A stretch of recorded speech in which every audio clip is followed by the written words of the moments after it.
Hi, everybody. It's Sonia McDonald here, and you are live. And you're listening to Leadership with Sonia podcast and live today with some incredible leaders. You know, I love to interview incredible leaders.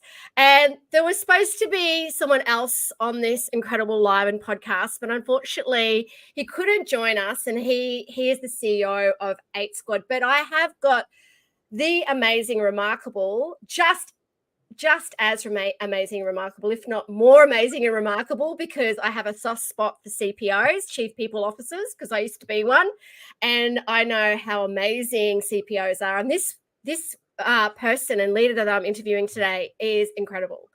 Germaine, he is the CPO of 8 Squad. You can read his bio in the blurb as part of this podcast and live, and he's got amazing experience. And we were talking offline about our Outstanding Leadership Awards because they are finalists in our 2024 Outstanding Leadership Award for Courageous Organisation and also Women in STEM. And we were talking about his philosophy and how he sees leadership and how he's so dedicated to leadership, but also he's also got a new hat on as a leader, as a new dad of a beautiful daughter. He was showing me a picture of her and she is just gorgeous. So that's another leadership hat that he's wearing, and the most important leadership hat of it being a new parent. But Germaine, welcome to Leadership with Sonia. How are you today? Great, Sonia. Thank you so much for the introduction. That was a wow introduction, as we'd probably say in our business. And yeah, going really well, flying through another month and getting ready for the sprint into end of financial year, and super excited to be here with you today. Thank you. It's so wonderful to be talking everything leadership. And we were talking about the importance of, especially being a parent, role models. And it is up to us to be role models for our generations of today and tomorrow. And for, I've got a daughter, you've got a daughter now, that it is about how do we step up and be those role models. And if you think about leadership, why is leadership important to you, Germaine? What does it mean to you, leadership? Yeah, it's a great question. I think for me, I start, and it's kind of one of our core values at 8 Squad. We have this core value called absolute dedication to service excellence. And the external is to serve our partners and our customers with excellence, but internally it means to serve one another and to have that servant heart. And for me, leadership starts and ends there.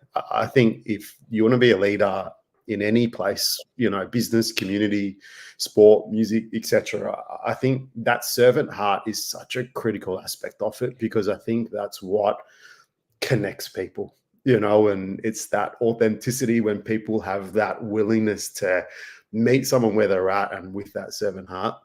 I think without that, you're just not a leader for me. And that's kind of one of the most critical traits that I think I'm a believer of, what I look for in leaders and what I try to really exhibit as well. Yeah, servant leadership. There's so many different leadership styles, and it's one that I coach and teach about. We teach a lot in servant leadership, because leadership is about serving others, and it is about others, how you help others be more and do more. And when you think about servant leadership, who in your career or life has made a difference to serving you or helping you grow or made a difference to you? Yeah, I think I'd probably start with my mum and dad. So, they were immigrants from Sri Lanka with a 15-month-old kid, which was me, when they moved to Australia and left, a country that was pretty war-torn at the time, and, left that to come to a country with, the story goes, a couple of suitcases and about $150 in their pocket. And that decision was around giving me an opportunity and a life and an education. And I think I reflect back on that time of, dad working when he first moved here, going to night school, having an hour's sleep, doing it the next day, mum working 3 or 4 jobs, and building a life, but then also subsequently a future, etc. And for me, that was, I think now as you hit your mid to late 30s, the ultimate servant leadership, of serving one another, serving their child at that time, to go, hey, you know what, we'll do what it takes to give our child and our family an opportunity here. And so, yeah, I think for me, the greatest example I can have is my mum and dad. Absolutely. Wow, they do sound amazing. The things, the things we do, the courage that we we have when it comes to building a new life. I could imagine, gosh, you learnt a lot about courage during that time. And so tell me about your journey. So you came here when you were 15 months old. Yes. Your parents showed so much leadership and courage. How did you get to where you are today? Like, what made you get into the world of, now you're the chief people officer of this Yeah. incredible tech company. So tell us a little bit about your story. Absolutely. I think look, as a Sri Lankan, there's a big community culture for us, and family is massive and kind of the be all and end all. But within that, how you kind of serve one another but take responsibility as well. And I think being an only child, of my mum and dad, and being around so many uncles and aunties, it was often sort of thrust upon me that, hey, you got to take ownership. Mum and dad aren't home. You got to be able to look after yourself, look after things, and etc. And serve the community. Be there for your cousins, etc. Make sure that you're setting the example. And so, from a really young age, there was this constant reinforcement of the behaviors that you exhibit towards your elders and towards your youngers, the example that you set, for your younger cousins, etc. And the way that you carry yourself, when you're going through your schooling and, sporting, etc. And so I think from a really young age, it was something that was drilled into me by my parents, that sort of behavior and that example that you said. And my dad's big on, if you give your word, you follow through on that. You don't need to sign anything. And so naturally, I think as I evolved through school and playing sports, I was probably lucky enough to be thrust into a lot of leadership roles through my life, whether it was sort of being the cricket captain or house captain at school, etc. And so it just felt like something that evolved and always came naturally, I think, to me. And I think when I look at the examples that really tested it, I've probably had two life examples that I think have been the fire that's probably allowed me to get to where I am. And one of those was, about 7 or 8 years ago, I went through something called GBS, Guillain-Barré, which I was paralyzed from the waist down, and including my arms as well. Essentially just had gone to work that day and, yeah, wasn't feeling well. Later that night, I was in the hospital and, yeah, couldn't move or feel below my waist or my arms, and spent 6 months in hospital as a inpatient, working through rehab, trying to get back to standing and walking again. And managed to work through that situation. And actually, a couple months after coming out of hospital, I did a 210K bike ride for cancer to raise money.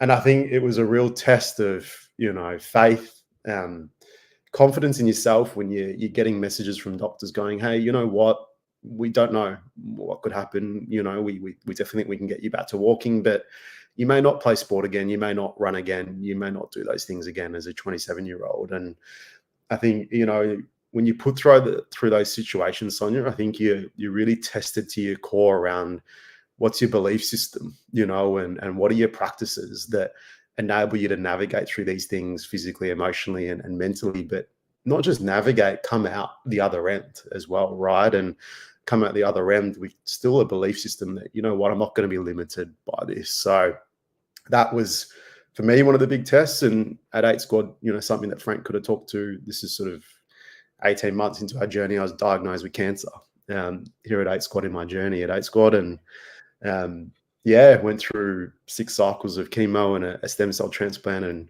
I'm still on chemo to this day. I'm on my 45th cycle, even though I'm in remission. So, it's something that I've lived with. But I think, what these situations teach you is that the greatest impact you can have is on people, and that's through how you turn up, Sonia, and the example that you set for people through these challenges. Because it's all well and good to be a leader when things are going swimmingly, but when you're really put to the fire, I think that really tests your character and evolves yourself as a leader. And I think, yeah, for me, they've been the tests that I think have led me to where I am today. Wow. Oh, wow. Thank you so much for sharing those stories. Wow, I'm just in awe of the courage that what do you think in terms of everything that you have gone through and you're going through today? And yeah, I'm just in awe of you around how brave and courageous you are. What do you think's made a difference to you to stay brave, to Yeah, stay, yeah. I think I probably come to.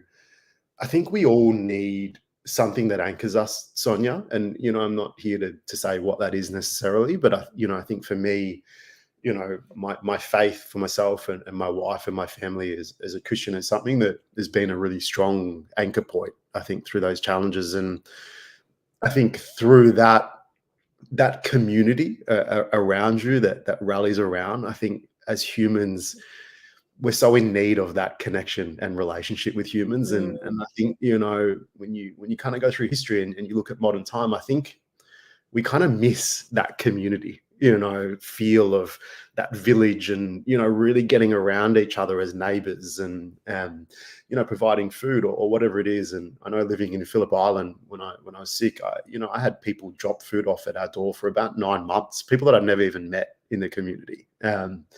And that was pretty touching. And so I think, Sonia, for me, I come back, A, to that faith.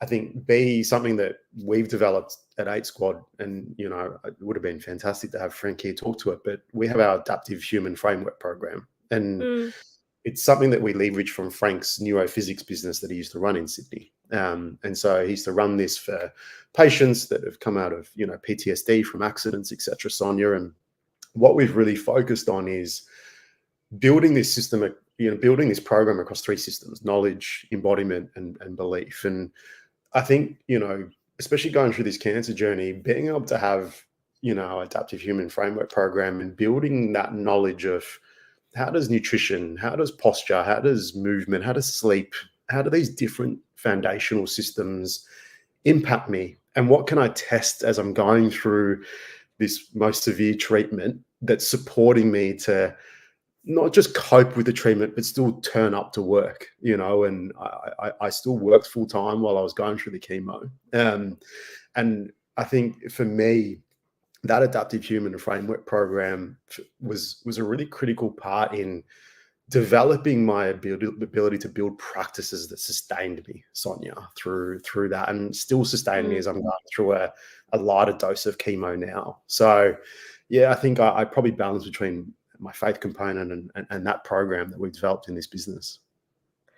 Where would we find out more about that? That actually sounds incredible. Where is that on your website?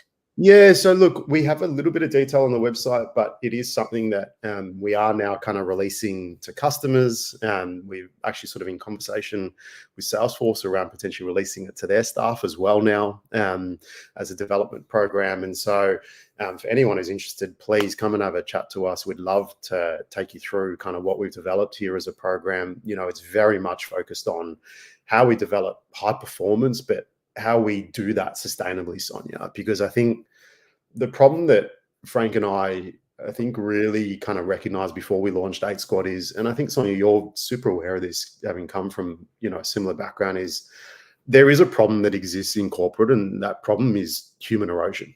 And I think a lot of organizations are putting band-aids on that problem at the moment. And it may be, hey, you know what, let's invest in our yoga programs, or let's get some external companies in to run some sessions or activities. But we have this demand on the human that's greater than it ever has been. Because if we think about our parents or our grandparents, Sonia, they went to work, they checked out at 5 o'clock, they clocked in, they clocked out.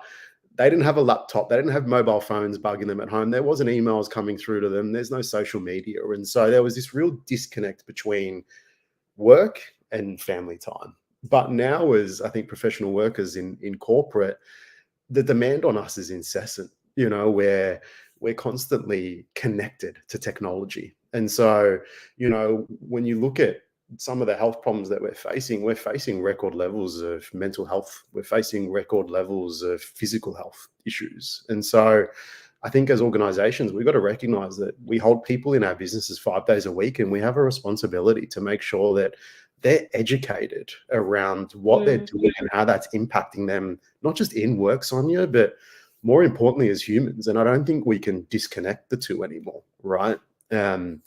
And so that for us is why this program is so critical, because we do believe we've got a responsibility to our people, not just as professionals and employees at Hate Squad. Wow. Okay. Yes. So I need to find out more about this because it does sound incredible. Because, yeah, I think, even though how advanced with technology, it's also, with everything, there's two sides to everything. There's also the not so great side of that. We are so now connected to technology that I think as well it's hindered our ability to connect. And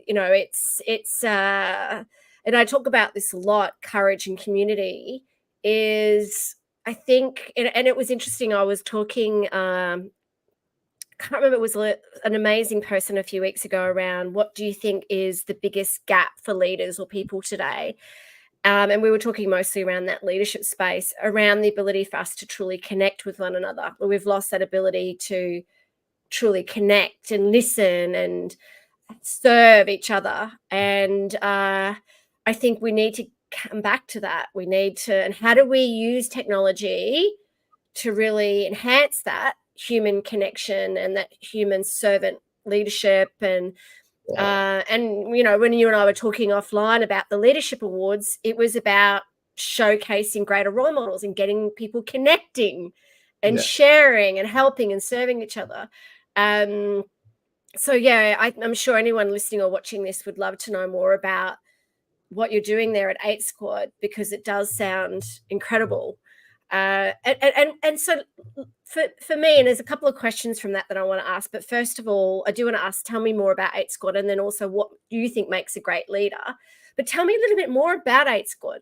Yeah. So I think I might, bring us back to kind of the origins of how this thing kicked off, right? And, Sonia, I remember Frank reaching out to me going, "Hey, G, I'm about to launch another business, and we're gonna take over this Salesforce partner called Clouding Around, and we're gonna rebrand it, etc." And we met in Melbourne, and I remember it really clearly because I was about to get married 2 weeks later, and he said, "G, we worked together at Blue Wolf, and we helped scale that business, and obviously got acquired into IBM, and you stayed on, and we learned a lot of lessons, right?" And I think for us, Sonia, there was kind of a couple things that when we wanted to launch 8 Squad that were really critical to us. And I think I've talked to one, which is, hey, there's this problem, human erosion, how are we going to tackle that, right? But there was a second, which was, as companies scale, Sonia, the traditional kind of systems in these organizations are just the linear management systems, right? That have their line managers, and they have their kind of governors that are these central decision makers, right? And Frank and I were like, we would observe, and I think especially, my time in IBM, how employees would come up to these line managers, Sonia, and they go, "Hey, Sonia, I've got this idea, and I think it can solve this problem." And you go, "Hey, thanks so much, Germaine. Let me go to my manager." And you'd go to your manager, you'd go to their manager, and then finally they get to this central governor, this decision maker who'd make the decision, and it would filter all the way back down. And there's a few components of this that for Frank and I, we were like, we have to shift this. One was, being a technology company, time and speed. We cannot afford the time of that process to be 2 weeks, 3 weeks, 4 weeks, or a couple months. We were like, it takes too long. And the impact of that is how that then disengages and disempowers your employees from impacting and influencing your business. The second was, as intelligent, and as gifted as these central governors, these decisions may be, Sonia, they're going to be asked to make decisions on areas of the business that aren't their expertise.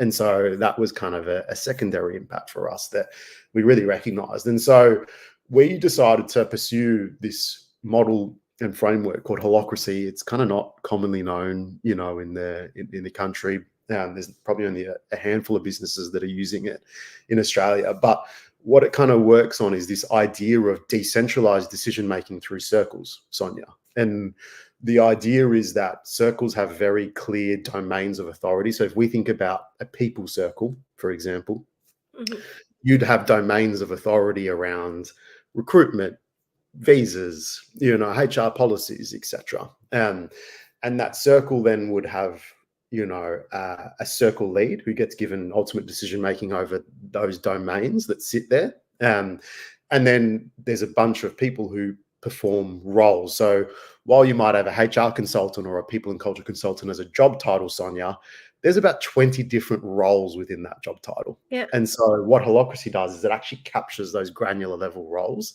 and accountabilities. And so every person in the business will hold multiple roles, but what it allows is, as the business scales, you can continue to create circles that serve your business, and each circle will have its designated circle lead who's given authority and decision-making over that circle.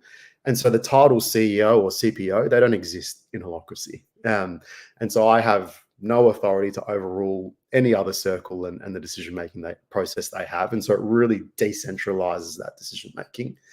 But the beauty of it is that every person has a role in a circle. And so every person has the ability to bring up an item, attention, whatever it is, and see that actioned in the meeting into a new policy, into a new role, into a new accountability. And so it really kind of empowers all of our people at all levels of our organization, allows for that speed of decision making, but more importantly, allows for clarity around who owns what and who's accountable for what. So that when you are having challenges as a business, you can go, okay, we're having a challenge here. This is the accountability we need to support. And so this is a really important decision for us that we pursued as a business, and something that we've rolled out over the last kind of 5 years and gone through iterations, Sonia. And I think I'm pretty proud to say over the last 18 months, I think we've really hit our rhythm, with Holacracy in this business. So, at our core, we're a Salesforce implementation partner, a consulting partner. We're almost 100 people now across the country. We were about 15 people when we started and took over the clouding around business. And so it's been a wonderful journey, through the challenges of COVID. And as you talked about, what that means for businesses. But what we do think we do really differently are A, Holacracy, this internal governance framework, and B, our adaptive human framework, which is our responsibility to our people. So who would be your ideal clients? Like who are those people that really like, that you love working with and love what you do? Yeah, I think, for us, of course, our core business is to provide technology solutions through Salesforce, right? And, we look for customers that don't just kind of necessarily want out of the box solutions and someone to roll that out, but want a partner to kind of be, as cliche as it sounds, the truest example of that word, a partner, Sonia, kind of a part of their business, right? And someone that's going to sit with them and go, hey, I understand we're doing this as a project, but hey, what I'm noticing is some of the pain that you're feeling and some of the business outcomes that you're trying to drive. Here's some advice for you as a business and what may help with that. But while that's absolutely our core business, I think our evolution, and this is part of our next step with our academy and our adaptive human framework, is how do we support you as a business around your values and how those values are coming out into your business and impacting your culture, how those are impacting the way you hire and bring in talent that really serves what you're trying to create as a business. And this is kind of the next step that we're looking for, Sonia, with our customers, is how can we support them as organizations through not just technology, but through people as well. And really help them develop their learning and development programs and, their people and culture programs and processes, et cetera. And I think that's the step that we're really keen to take, because we've seen the benefits of what we do with our people. And for us now, we want to take that out to our customers as well. Well, it does sound incredible. So if there's anything we can do to help, or if anyone is listening and watching that would love to know more, please reach out to Germaine and Frank and the team at 8 Squad, because some of the things that you are helping around solutions and helping organizations and humans be better and do better sounds incredible. And I mean, when you think about leadership, like when you think about, I know we've spoken a lot about leadership in your journey and what you do at 8 Squad. What do you think today? What do you think makes a great leader today? Yeah, it's I think there's a combination of traits, Sonia. I think for me, that I look for in leaders, right? And I think we talked a little bit about that servant heart mentality. I think a leader that's, I think, also gone through the fire and failed and taken ownership for that failure. I think someone who really take that extreme ownership and accountability for mistakes, I think that's so critical because at our core, Sonia, we're all humans. And I think, while we have certain people that we look up to, etc., as great as you may be as a human, we're all going to make mistakes and we're all going to make errors, and I think people that can take that ownership and can say, yeah, you know what, I've got to put my hand up here. I could have done better. I made this mistake, but I'm going to learn from it. I'm going to turn that around. I'm going to make sure I don't do that again. I think that's so important, to not be that victim, etc., and to go, yeah, you know what, this is an opportunity to get better, right? And I love that trait in leaders, and I think it's something that I look for. And I think it's so critical in the modern age because we work at such a pace, Sonia, that you are going to make mistakes, and you're not going to be perfect 100% of the time. And if you want to, I think, have your people trust in you, for me, when you can go to them, hey, I'm taking this on, team, it's my it's my ownership, it's my fault, it's my responsibility. That's what builds that trust and connection, I think, with your team. So that for me is a big trait. I think that openness to growth mentality, and Frank talks about this often, that as soon as you think you've mastered it, you've probably lost the battle as a leader.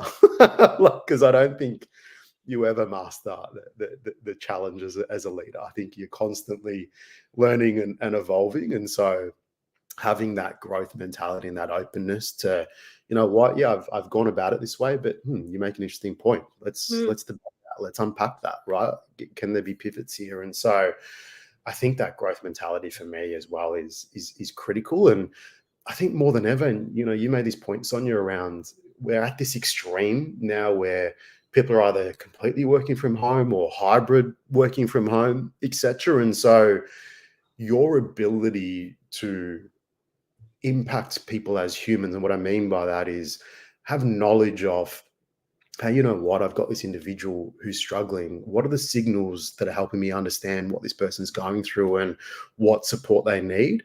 And I think that ability to, as leaders now, to connect to human development, and is more critical than it ever has been, right? Around, hey, you know what, actually, this person is starting to get to a higher level of stress. What's leading to that, right? Etc. Not only being able to identify that, but then being able to wrap into what support frameworks and programs can I equip this person with, right? Is more critical than ever, because I think, like we talked about, Sonia, we can't separate people and professional anymore because they are blending in.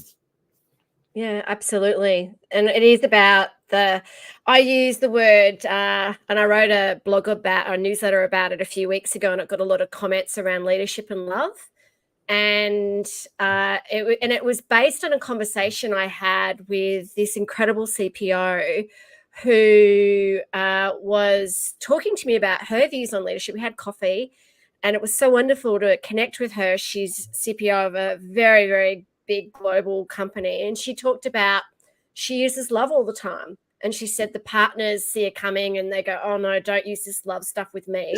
And she's like, no, we're now bringing our whole selves to work. It's not just, we humans need love. It doesn't mean like, not loving that, loving a caring, like I care for you. I care for you as a whole, and I love you as a whole, not romantic. You know what I mean? Like I really care for you. I love you as a person.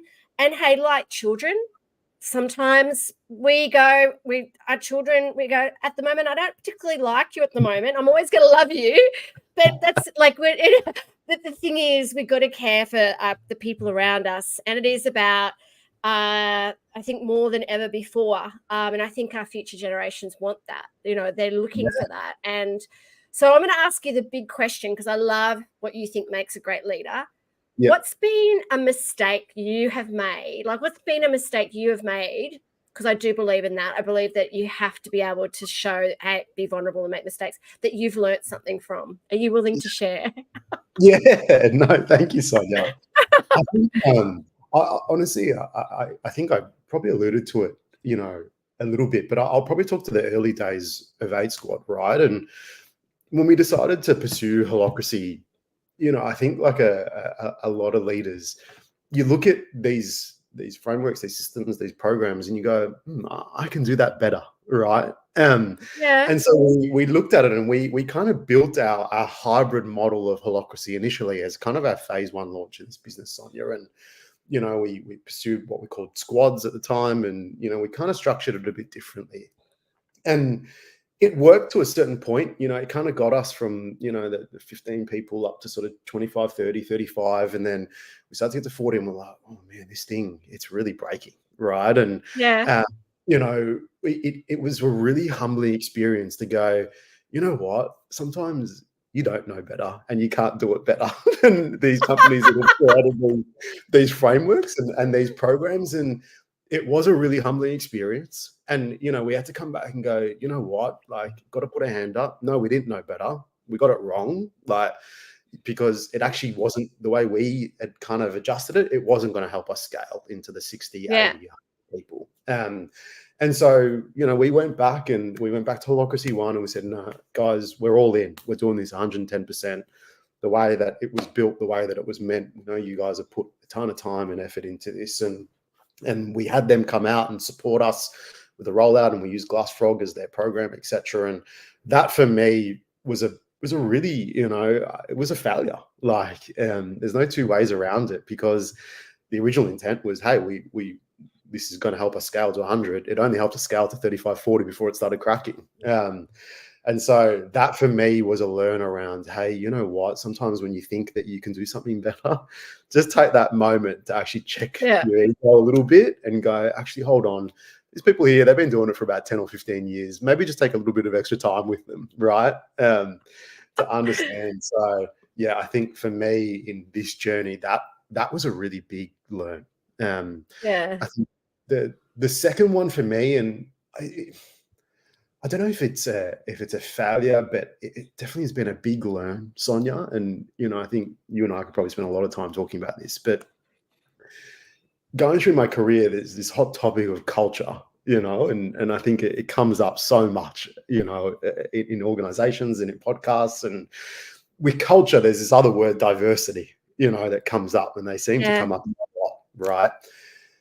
And I've had this real evolution where I think, in previous businesses, I was like, yeah, culture's so important, and we defined it, and we knew what it was in our business, and we knew the people that it needed to look like and fit into that culture, right?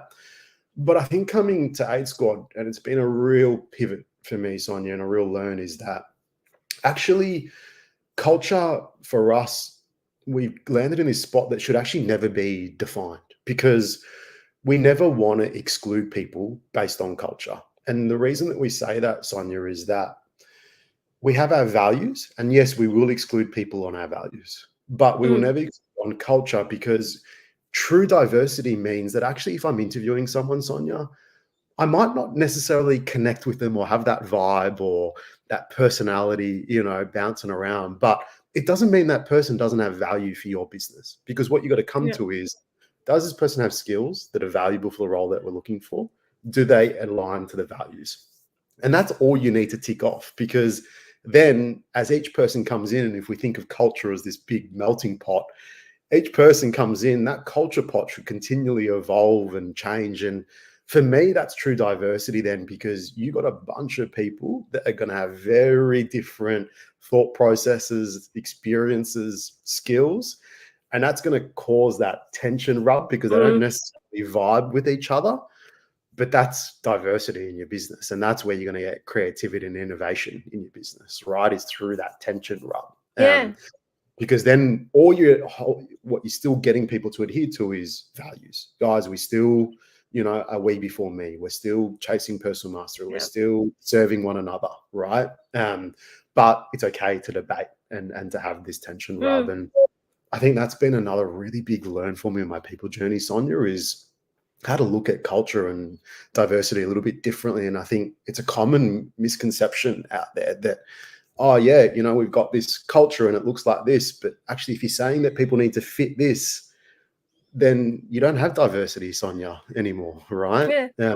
They're kind of just this little bucket, right, of traits. So yeah, that for me has been a big evolution and learn as well. Oh, I love that. I love that.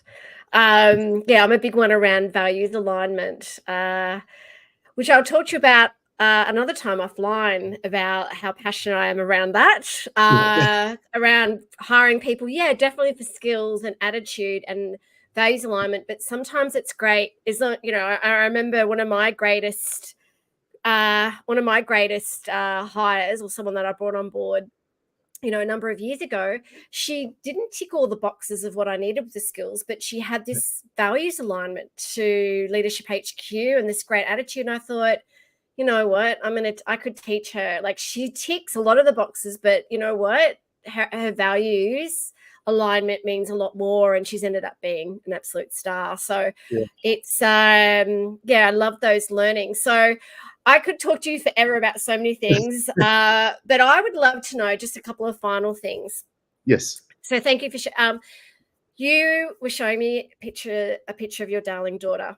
If there is like one piece of advice like you would give her as she's growing up to be, whoever she's going to be one day, right? Or whoever she's going to stand for, or who she is, what's that piece of advice that you would love her to hold on to from her dad when it comes Yeah. to leadership? Yeah. Great question. You almost start with like, don't listen to dad because he makes a lot of mistakes. But I think look, I loved my piece from my dad around your word is your bond. And I think it's something, that we've gotten to this generation of things need to be signed and, contracts and all that sort of stuff to hold us. But I kind of love that, Sonia, from my dad. And it's Mm, something I really tried to adhere to is, yeah, you know what? Like, you give your word, you follow through on it. And you make sure that you execute against what you said you will do. And that, I think that's a massive one for me. And I think the one that I've probably learned, and I think it's been exacerbated by the health challenges, is that the greatest impact you can have is with people and how you make them feel. And so, yeah. I think that for me is a golden piece of, people don't remember so much what you do and, the things that you've done for them. They remember how you made them feel, and I think the memories that you create with them. And I think that would be probably the thing that I pass on to Gabriella. I love that. I love that. It is about, I actually put a post about that last week, actually, about people don't remember what you said or did. They remember how you made them feel.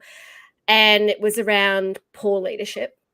Yeah. Um, but it was interesting. I was, not that I'm on social media a lot, but I was on Instagram and I was watching this video, these two different scenes of a father sitting on a couch. And one was with this baby daughter that you could tell it was very young, was trying to walk, and was walking into a room and sees daddy and is like, lights up. And Yeah. daddy's on the phone and daddy's not noticing the daughter, and the daughter's like coming up going, give me some attention. The father's scrolling versus Yeah. daddy putting the phone down and daughter coming in and daddy being like, oh my God, like, and giving her lots of cuddles. And the difference between, what do you think the difference of how that child feels? Like, does that make sense that, oh, daddy's giving you all Present. this attention? Yeah. Yeah, the present, right? Like being Yeah. present. And I think that is definitely been a learning for me and my being a parent and being a leader, is that when you're actually, whether it's your daughter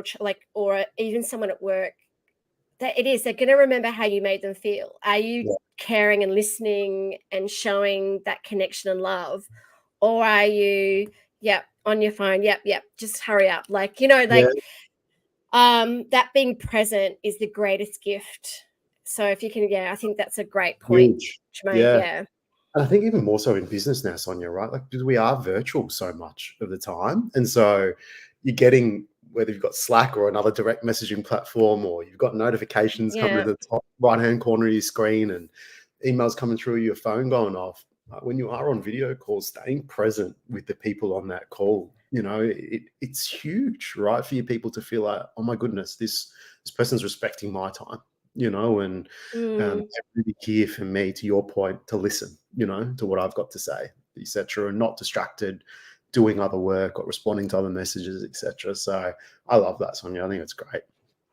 Yeah, me too. Yeah, thank you. Everything you've said today is so wonderful. I could talk to you for hours.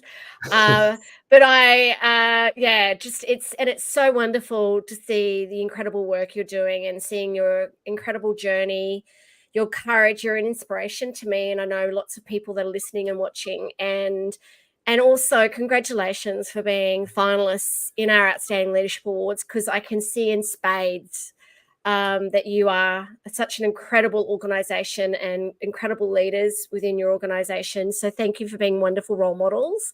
And before we sign off, and thank you everyone for listening, is there anything else that you'd love to say finally to everyone listening today, to your wisdom and guidance?